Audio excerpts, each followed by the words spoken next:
Joining me from England. Yes, two coaches will join me from England at this stage. John Duke is a football coach, and I'm also Simon Nicole. John Duke, it's nice to have you on the program. Good evening to you. Hi, man. Simon Nicole, how you doing? Good, good. Well, really good. But then it's an open secret. If the both of you are good, it's not looking good in the Premier League. On paper, they say it's arguably the biggest league or the most glamorous league in the world. And this time around, we're talking about money, the business side of the game. Manchester City have taken the bull by the horn, and they've taken the Premier League to court. And it's all about the consequences. Let's start with the consequences because of time. Should Manchester City, get to win this case, John Duke, what would be the implication in terms of spending and how transactions may look like in the future? We've seen the Federation of International Football Association, FIFA, try to come into how much football intermediaries, or indeed agents, as they are called, get when they negotiate, and they are trying to indeed beat all this down. But should City win this, what will be the consequences as far as football is concerned, John Duke? No, this is a huge moment for the Premier League, man. I mean, this is absolutely unprecedented. A Premier League club suing the Premier League is just, I'm pretty cross, to be honest. I mean, let's not forget that Man City are being charged with breaking 115 rules. That's 115 rules that they knew about.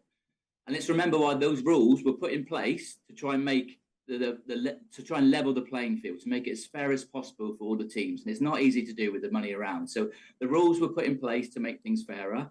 The majority of the Premier League's voted for these rules. And now Man City, the reports I see, it's like we're supposed to feel sorry for them, like they're being victimised. Let's just remember, City have just won the league for the fourth time in a row. That's never been done in the whole of the history of English football. Never been done. They've got a state-of-the-art training facilities. They've got the best manager in the world. They've got £100 million footballers sat on the bench. And yet we're supposed to feel sorry for them that they're being victimised. Oh, yeah, I'm not having it. It's a really sad day, I think, for Premier League football. Well, they said that actually the allegations were dishonesty and false accounting that's under. But, if you're running a business, you always level up the books at the end of the day, and you have to show the books. Obviously, they're not showing the books. Part of that is all because of that. It's kept very secret. Where is the money coming from to pay the players? Where is everything coming from? So the whole point of this has been brought in is to monetize football in its way. But, this is a really hard one. I mean, Everton got hit with 10 points deduction, and that was one penalised on one occasion. These are 115. So you never know, they might be playing in Division 3 or so, or conference. Conference. Simon Nicole, I will still stick with you, on this issue.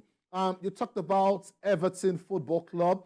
There are talks about Leicester City also, who have just gained promotion back to the Premier League. Arsenal, Chelsea, are not also exempted at this stage. The Premier League is looking into, their cases, especially Chelsea Football Club at this stage. But then, would you say that despite all the 115, allegation that has been brought against Manchester City, clubs like Everton Football Club and others got their response very fast. But then for Manchester City, it's been a long wait. And just like the long trek in history, everyone was waiting to see what the decision will be until Manchester City took the Premier League to court. Why is it taking so much time, for Manchester City to also get a definite decision with all the charges and allegations? Well, Everton only had one case, and that's one legal matter that's got to be sorted. This is 115 legal matters that have got to be sorted. Just imagine how much paperwork they've got to do to go through all of this. They've got to go through all their finances and everything. There's a lot of things to be proved.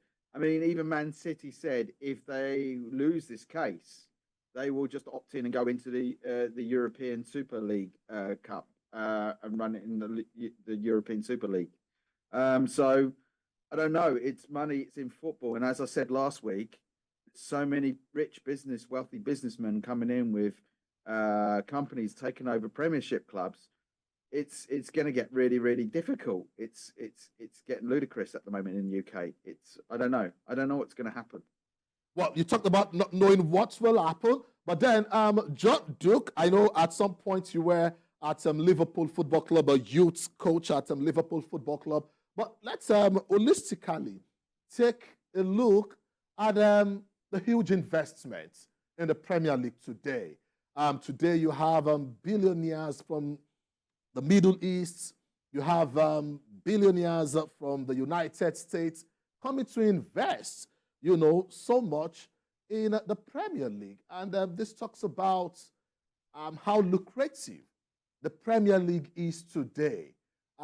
Last season, we saw how Manchester City dominated the Premier League in the last 4 seasons, becoming the first team to win the EPL trophy 4 times in a row. But then, with all these allegations, should City be found guilty, there would be a lot of consequences from the trophies that they've won. At some point, we also heard Pep Guardiola saying he was going to step down. I'm sure heads will roll. There will be negative consequences. Do you see this happening as far as the Premier League is concerned? Huge investments and all the negative stories that will come out of this. John Duke. It is worrying. My worry is that a lot of it is based on who's got the best lawyers at the moment, and it devalues the rules. I think we have to be sensible and say the investment that's come into the Premier League has made it what it is, and we have attracted them incredible players. So we've got to be careful we don't turn investors away, but it's got to be done in the right way. If they're found, go on, Simon. I think it's going to disturb everything. Even if they put them down into another league, it's just going to throw everything out of sync. I mean, the way I would do it, my personal opinion, I'd put a heavy fine on them, and that fine goes to grassroots football. And that will be an investment into bringing up youngsters coming through the league. And that's their consequences. I would put that through that. But that's my opinion. The only thing with that is then the consequences is money, and then money's not that, they've got plenty of it. So it's not much of a punishment. It's really tricky to know what to do. It really is. I think that definitely, though, if you speak to most Premier League fans, there's definitely a cloud over their recent championship wins by Man City. There's a cloud hanging over them until they've been found guilty or not guilty. I think it will be there, and we'll see. It's going to be I think November is that. I've heard November is when they'll do the final ruling. So still a long way to go till we find out. It will drag on, and then there'll be appeals. I'm sure it won't be a quick thing for sure. There'll be a lot of lawyers involved.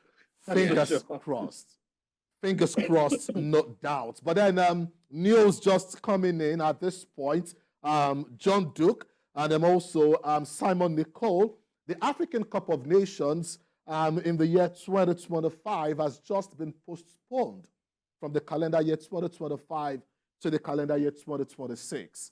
And then over time, we've seen the African Cup of Nations suffer, so much postponement. And this is because of a lot of schedule coming from the Federation of International Football Associations, FIFA. And this is a worrying point. Well, John Duke and Simon Nicole.